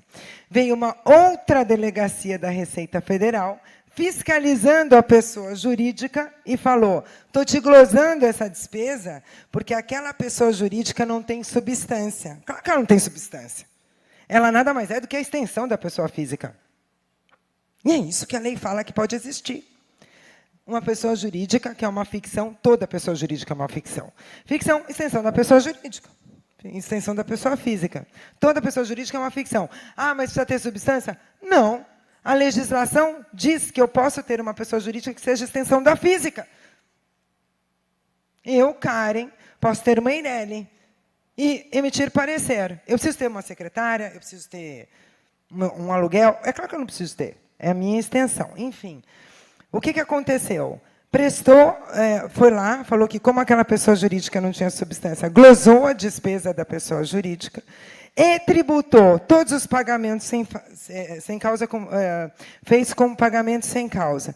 Trago para vocês, aqui é a situação que me preocupa sobremaneira. Né? É na hora que... estou querendo voltar. Desculpa. É na hora que a gente faz essa conta. Então, o que acontece? Eu tive 27,5 na pessoa física, eu não enxergo nada, não sei se os números estão certos, tá, gente? Mas depois eu reviso, antes de cuidar. 27,5 na pessoa física. Aí eu tive uma glosa de despesa 34%, que é o IRSS-LL, sobre o pagamento para a pessoa jurídica. E para a pessoa jurídica também, eu peguei aquele 100, fez vezes 0,65 para saber o valor que eu paguei 100 é líquido do tributo de 35. Então, eu subo a base, aplico 35. Então, esse 35 gross up, ele vira mais de 50.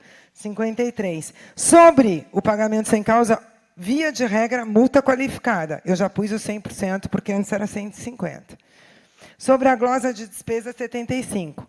Veja, a empresa tem mais, juntando com a pessoa física, eu estou falando de 3 vezes o valor pago. É isso que aconteceu na Lava Jato. E, infelizmente, obviamente, nenhuma empresa pôde pagar isso. Né? E depois vieram vários projetos para resolver o problema das empresas, porque, obviamente, tendo feito licitude ou ilicitude, não era possível esse pagamento. Isso é confiscatório ao extremo. E é isso que tem sido aplicado não para propina. Isso tem sido aplicado para pagamento de conselheiro, de administração de companhia. Então, na hora que falam, eu posso usar a pejotização, eu digo, tem lei, e o Supremo diz que a lei é constitucional, e falou que essa lei precisa ser aplicada e observada. Mas a Receita não aplica, e o CARF dava provimento para o contribuinte, passou a não dar. Infelizmente, sem adentrar profundamente nas provas. A lei é clara, artigo 129 da 11.196, que fala para fins fiscais e previdenciários. Fisco, respeita, é para fins fiscais e previdenciários. Você pode prestar serviços de caráter personalíssimo, significa a pessoa jurídica é sua extensão, é você que está fazendo o serviço, não é a PJ. Ela não tem substância. Você pode fazer isso via pessoa jurídica. Quando ele fala ressalvado o artigo 50, é claro que aquilo não é para dizer é abusivo você prestar na pessoa física e não na jurídica. É abusivo. Não, isso não é abusivo, isso está na lei. O que é abusivo é eu usar uma pessoa jurídica para esconder patrimônio, para evitar a execução fiscal. É sobre isso que trata o artigo 50 do Código Civil, que não tem nada a ver com a situação que a gente está falando, tá? E aí eu vou seguindo adiante para dizer, no Supremo Tribunal Federal temos uma DPF, essa DPF é para terceirização, o pessoal confunde muito terceirização com pejotização, são coisas diferentes, tá? Mas eu posso ter uma situação, sim, aonde, porque a pejotização ela não acontece em relações de subordinação, não acontece em chão de fábrica, não acontece em atividade fim. A terceirização pode acontecer em atividade fim, essa é a diferença. Tá? E foi definido que tanto a terceirização é legal, quanto a pejotização é legal. Terceirização pode, inclusive, para atividade fim, mas quem está contratando um terceirizado é também responsável subsidiário pelos empregados, pelos encargos trabalhistas desse subsidiário. Portanto, a ADC 66 colocou uma pá de cal na questão, no meu ponto de vista, e ela fala o seguinte, é lícita a terceirização de toda e qualquer atividade, meio ou fim, não se configurando relação de emprego entre a contratante e o empregado da contratada. Na terceirização, isso é a parte da terceirização, mas depois ela fala, nem toda relação de emprego, porque ela traz a terceirização e ela fala, nem toda relação de trabalho precisa ser uma relação de emprego. A Constituição Federal se harmoniza nesse sentido, porque ela dá uma livre iniciativa, livre direito ao trabalho, livre direito à atividade econômica, e essa decisão da ADC transitou em julgado. Pessoal, não vou ter tempo, vou disponibilizar o material, mas eu trouxe vários casos antes do artigo 129 da Lei 11.196, que perderam no CARF, mas perderam porque eram serviços personalíssimos, inclusive a lei vem com o termo serviço personalíssimo, mas foi dada a imputação. O que aconteceu? Tirou o que a pessoa jurídica pagou e imputou para a física antes de colocar a multa e desqualificou-se penalidade. Como é que essa situação está hoje? Já vou para o final. Infelizmente, a hora que a gente pega essa situação, fica muito boa, né? Então, ela inicialmente perdeu no CARF. Isso aqui é Casos Globo, de artista.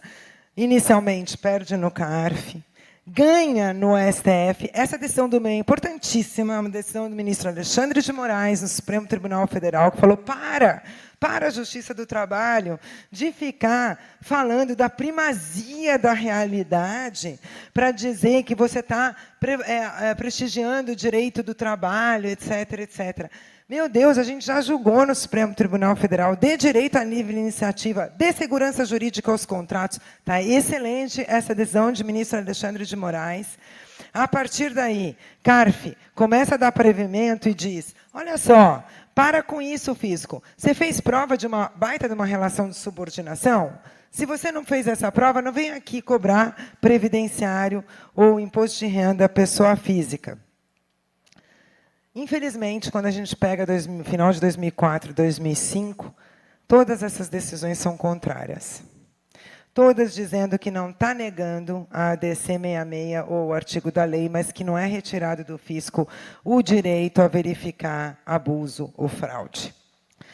Mas, lendo os acórdãos, ao menos na leitura dos acórdãos, eu não sou segunda sessão e nem sou mais conselheira há anos, ao menos na leitura dos acórdãos eu não consigo ver a análise probatória que teria levado essa questão. Tá? Infelizmente, esses são os acórdãos mais recentes. E aí eu vou para o tema periclitante e termino aqui, senhor presidente de mesa, Esse tema está em repercussão geral, relatoria do ministro Gilmar Mendes, ele vai revisitar essa matéria. Acredito que vai manter a coerência de outros julgados do Supremo. Como é que isso foi para aí? Isso foi para aí por causa de um corretor da Prudential. Vários corretores da Prudential entraram no âmbito trabalhista com pedidos de vínculo trabalhista na Justiça do Trabalho. Nesse caso específico, eles eram franqueados, por isso que fala de franquia, inclusive, fala de pejotização por meio de franquias, já encerrei. Fala de pejotização por meio de franquias. Eles foram... Ele ganha no Tribunal Regional do Trabalho, perde no TST, o empregado. E ele perde no TST com base na DPF da terceirização. Então, ele entra com uma reclamação no Supremo Tribunal Federal, falando, olha, usou o paradigma errado, usou o precedente errado, porque não é terceirização. Aí, o ministro Gilmar fala, mas vamos apaziguar isso, eu quero saber 3 coisas. Isso deve ser julgado, são contratos, pejotização, franquia, isso deve ser julgado pela Justiça Comum ou pela Justiça do Trabalho, 1. 2, é sempre lícita a utilização dos contratos? Aí mora esse perigo. Em face da CLT, aí mora o perigo, mas que venham critérios objetivos. 3, de quem é o ônus da prova? E sobresta todos os casos. Ele determina o sobrestamento de todos os casos. O que eu acho que, se for para o cara continuar negando, não aplicando a decisão, deveria, no mínimo, sobrestar essa matéria. Mas, então, é isso. Isso não resolve o pagamento sem causa, tá, gente? Mas é isso. Muito obrigada.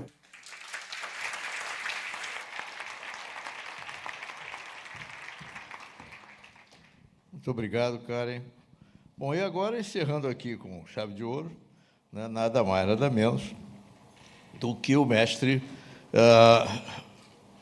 João Dácio Rolim, que é Master in Laws, né, pela London School of Economics and Political Science, doutor em Direito Público pela Universidade Federal de Minas Gerais, com foco em Direito Tributário, PhD pela Queen Mary University of London, professor do curso de mestrado profissional do IBDT, visiting professor da Northwest University of Chicago e ex-consultor da United Nations Economic Commission of Africa. Bom, e é sócio fundador do escritório Rolim Goulart Cardoso Advogados. O tema atribuído ao professor João Dácio Rolim é a venda indireta por não residente de ativo localizado no Brasil. Eu acho que isso esteve aí no PL 2332, qualquer coisa, né? Não sei, o professor vai esclarecer. Tá bem. Muito obrigado, presidente. Boa tarde a todas e todos. Inicialmente, eu havia pensado no tema da PPT, Principal Purpose Test, 2 casos principais que eu consegui inserir aqui para fazer um link com o tema mais restrito, que é venda de ativos no Brasil, a venda indireta, né? A venda efetuada por não residentes. Mas, então, primeiro comentando aqui um caso bem conhecido da Vodafone, decidido pela Índia há mais de 10 anos, é um leading case sobre o assunto, é muito citado, né? Foi o fisco indiano perdeu o caso, porque quis, com base na ausência de lei expressa que estabelecesse, né, o imposto sobre o ganho de capital na venda indireta, né, venda de ações de uma holding no exterior que detinha ativos na Índia, né, o caso Vodafone. Então, a Índia, depois da decisão da Suprema Corte, ela mudou a legislação e quis cobrar um imposto retroativo, né? E aí perdeu numa arbitragem, etc., mas é um caso secundário, mas é interessante também, se houvesse tempo, para quem se interessar, o caso é bastante interessante, porque envolve a arbitragem internacional em matéria tributária também. Bom, enfim, esse caso é paradigmático, né? É considerado um leading case. E a Índia tem o raciocínio de civil law misturado com common law, mas o civil law deles é muito semelhante ao nosso, né? De civil law também. Então, o judiciário indiano e é independente também. Então, o raciocínio jurídico, né, me parece irrefutável, né, para aqueles países em que não tem a lei expressa, como é o caso do Brasil. Nós temos aqui uns 4, 5, 6 casos do CARF aplicando o abuso, né, que já foi comentado bastante aqui, não vou entrar em detalhes.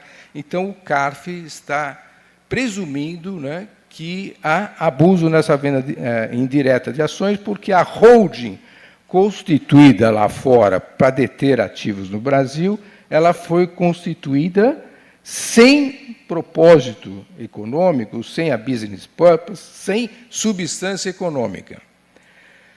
Mas nós não temos a lei específica. Então, quando tivermos a lei, aí sim, me parece que a tributação sobre o ganho de capital seria devida. Vamos esperar a lei, como a Argentina adotou. Ela adotou até uma lei rígida, doméstica, mas lá o imposto sobre o ganho de capital auferido por residentes no exterior é devido, né, e não há conhecimento, por enquanto, de questionamento, né, de constitucionalidade dessa lei doméstica argentina. Bom, e como fazer, então, o link aqui, porque temos também, no aspecto internacional, que me parece relevante, porque está havendo uma certa convergência, né, na teoria do abuso, mesmo antes dos trabalhos da BEPS, né, da BEPS, contra o planejamento tributário agressivo, já havia, principalmente em países como a uma troca de jurisprudência, né, de jurisdições diferentes, porque estavam sendo analisados casos de abuso de tratados internacionais. Então, essa harmonização é necessária no plano internacional e acaba refletindo no plano doméstico. Então, a venda indireta, né, nós temos previsão nos acordos de dupla tributação, especialmente no artigo 3 ou 14, conforme o acordo.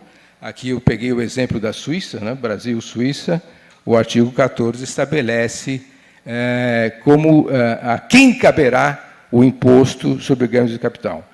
E me parece que o acordo aqui resolveu, a Suíça convenceu o Brasil a incluir esse item 6, o parágrafo 6º, né, do artigo 14, dizendo que, fora as situações dos itens 1 a 5, que trata de pessoas jurídicas que detêm imóveis no Brasil, e tal, então o imposto seria devido no Brasil, em alguns outros casos. E o último estipula que, não se enquadrando a operação à venda indireta nos casos anteriores, o imposto na fonte, o imposto devido sobre o ganho de capital, caberá somente ao país da residência. Então, se um suíço tem uma holding na Suíça e que tem ativos no Brasil, então, me parece aqui que foi resolvido o assunto. Mas, talvez não. Por quê? Porque o mesmo tratado incluiu a PPT, a Principal Purpose Test, né? A norma geral anti-elisiva, que o Brasil está incluindo nos seus acordos de dupla tributação. Então, podemos ter a análise aí, mesmo no caso específico Brasil-Suíça, que o acordo de dupla tributação me parece que tentou resolver, e me parece que bem, mas teremos esse conflito, né? Como aplicar uma norma geral anti-elisiva prevista no tratado nessa situação. E aqui eu queria ressaltar 2 casos apenas sobre a aplicação e interpretação da norma geral anti-elisiva. O primeiro do Reino Unido, o segundo da Índia, de novo, e o Reino Unido é bastante importante porque a norma geral anti-elisiva prevista nos tratados se originou no Reino Unido, de norma doméstica. Então, a jurisprudência lá está, digamos assim, mais evoluída, né? Tem mais casos, etc. Mas, desses 2 casos, sem entrar em detalhes, eu queria ressaltar 2 pontos comuns a eles. Primeiro, o ônus da prova é do fisco.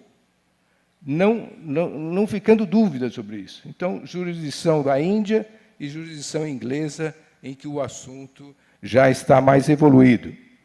E o segundo ponto, essencial, também, é a importância, a maior relevância, a interpretação objetiva e finalística do tratado, do dispositivo específico que está sendo analisado, seja ganho de capital, seja tributação na fonte, dividendos, royalties ou serviços, etc.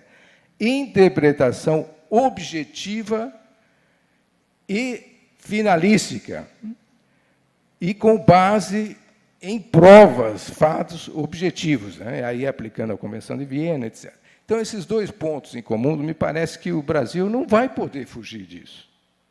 Não só na questão da aplicação da PPT, da Principal Purpose Test, mas isso terá efeitos domésticos também, porque é um standard de rule of law, digamos assim, internacional. Correto, o Brasil, cada país tem a competência de estabelecer uma norma geral antielisível específica, que nós não temos ainda. Mas, como já há previsão no tratado, a jurisprudência vai ter que lidar com isso. E me parece, né, um grande efeito dessa jurisprudência internacional é que, necessariamente, nós devemos ter um alinhamento, uma harmonização, porque estamos tratando de tratados internacionais com dispositivos idênticos, né? A PPT, o Brasil está adotando praticamente idêntico. Enfim, então, para concluir, já porque o painel todo, passamos um pouco do tempo,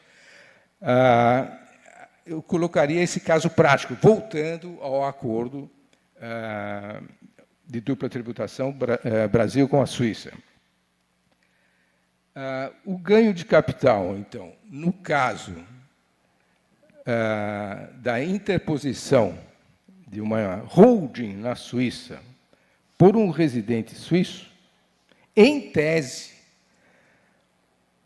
o Brasil poderia, eventualmente, recusar aquele item 6 de aplicação, tributação exclusiva na fonte do país da residência, no caso Suíça, se houver um enquadramento no artigo 27 do próprio acordo de dupla tributação, que prevê a norma geral antielisiva.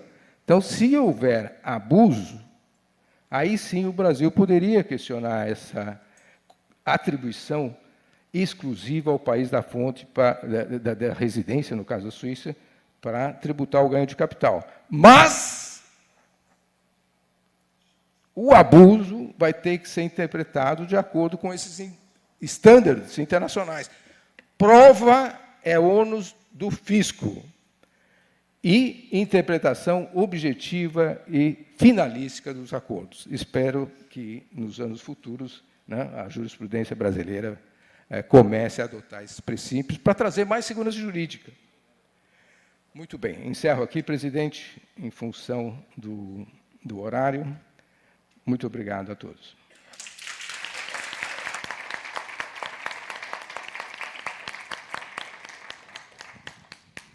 Muito obrigado, professor. Muito bom. Bom, eu quero, então, dar por encerrado, né, esse painel. Eu sei que o adiantado da hora, né, já obriga a organização do Congresso, né, a tomar uma outra providência. Parece que essa área vai ser ocupada com uma outra finalidade, né, e agradecer a todos, né, especialmente, né, aos palestrantes, né, que me toleraram aqui, né, como presidente dessa mesa, que eu espero, tenho certeza, né, que trouxe abordagens da maior relevância para a compreensão, né, desse tema infindável, um verdadeiro fantasma, né, que nos acorda, e muito mais os contribuintes, né, todas as noites, né, e vai nos acordar, né, por muitos séculos, talvez. Muito obrigado, então.